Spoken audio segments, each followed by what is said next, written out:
What's up, everyone? John Renger from Techno Buffalo here. I've had the iPad mini for just about 4 days. Not enough time for me to feel comfortable putting my name in a review, but plenty of time for me to share my first impressions with you, and hopefully it'll help you decide whether or not this little 7.9-inch tablet deserves a little tiny spot in your bag.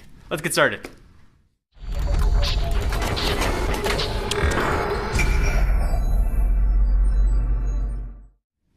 Alright, so let me get this out of the way. I'm not gonna lie, I was extremely dubious about an iPad mini even existing. Then when Apple announced it, I was even more so about its utility. Why would I need a smaller iPad when I had a bigger one? Why would anybody want to buy a smaller iPad where for just a little bit more you can get that much larger screen on either the outgoing iPad 3, even the iPad 2, and of course now the iPad 4. However, having used the iPad mini now for 4 days, I have totally changed my tune. So let me get the negatives out of the way. The screen. It is absolutely low resolution and very obvious. And for a device that's pretty much all screen, it's even more apparent. If you're coming from any Apple product with a Retina display or an Android product with an HD screen, you are really going to notice immediately the low resness of this. Not to say that it's awful, but certainly compared to other products, especially in this segment, you look at the Kindle Fire HD, the Nexus 7, you really notice the screen. And it's something that's hard to get used to. If you're not going to go back and look at another screen, then yeah, it's going to look fine. Similar to if you're shopping for a television set, you're in a big box store, you see all the TVs up on the wall, you can really see a difference between the two, especially when they're next to each other. But once you get the TV home and put it on your wall, you don't really notice the difference.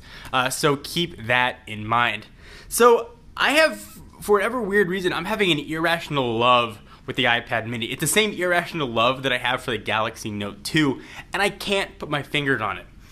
Perhaps it's because it's so tiny, I can just put my hand all the way around it and carry it with me. It feels like I've got the internet with me anywhere I want to go. I think a lot of it has to do with the little bezel on the screen. It's almost non-existent. I love the way the tablet feels in the hand. I love the lightness of it. It's perfect for sitting on the couch and flicking through pages.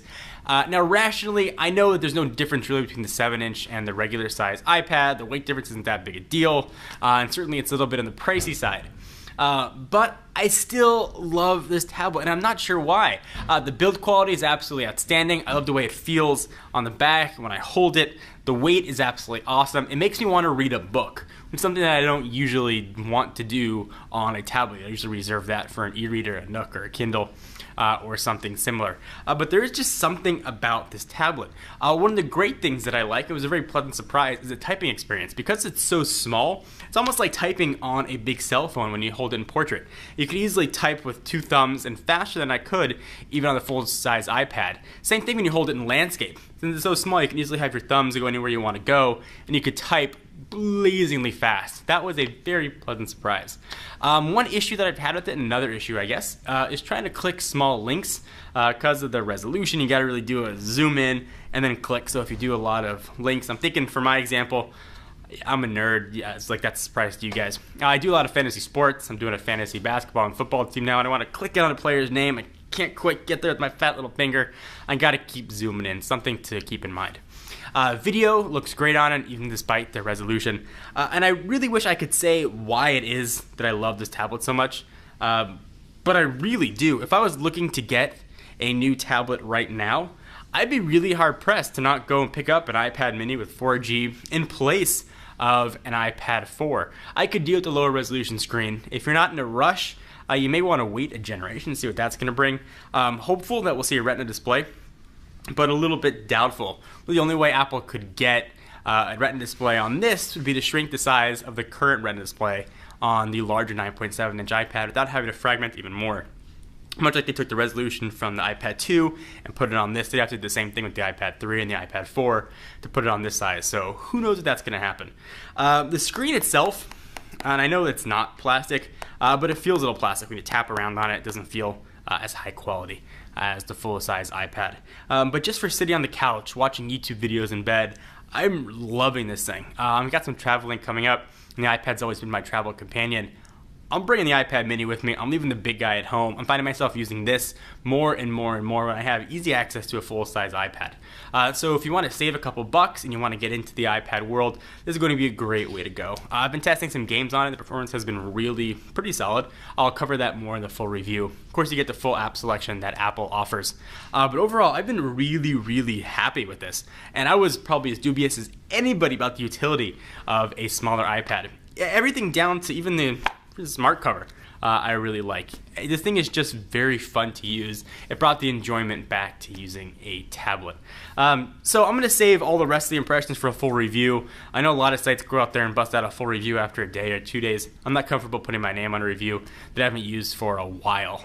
So over the next week or so, I'd expect to have a full review of the iPad mini, let you guys know my full impressions. But that was my full disclaimer. I've got an irrational love affair with the iPad mini. I really haven't used the cameras much. Took a couple pictures of Lucy, and the cameras predictably are kind of sucky.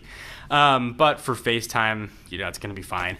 You're not going to be Ansel Adams, taking pictures of waterfalls with the iPad mini. But it'll work well if you got to take a picture of something in a pinch. Or if you want to take like a sneaky picture of someone behind you, like you're just sitting there pretending that you're reading, and you're really just like, click. You can be super sneaky about it. But overall, I've been really proud and happy and impressed with the iPad mini, and I think Apple's done a very nice job. So what do you guys think? You agree, disagree? Is my irrational love affair with the iPad mini justified? I'd love to hear what you guys have to say. And of course, anything you want to see covered in the full review, hit it up in the comment section. Check us out at technobuffalo.com for the latest and greatest tech news. I am John Rettinger, and I will see you, or rather you'll see me, in the next video. Bye.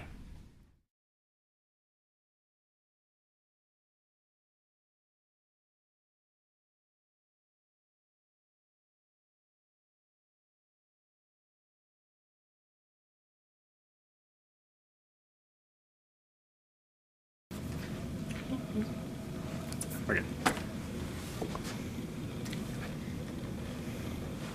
Checking me out? Yeah, man.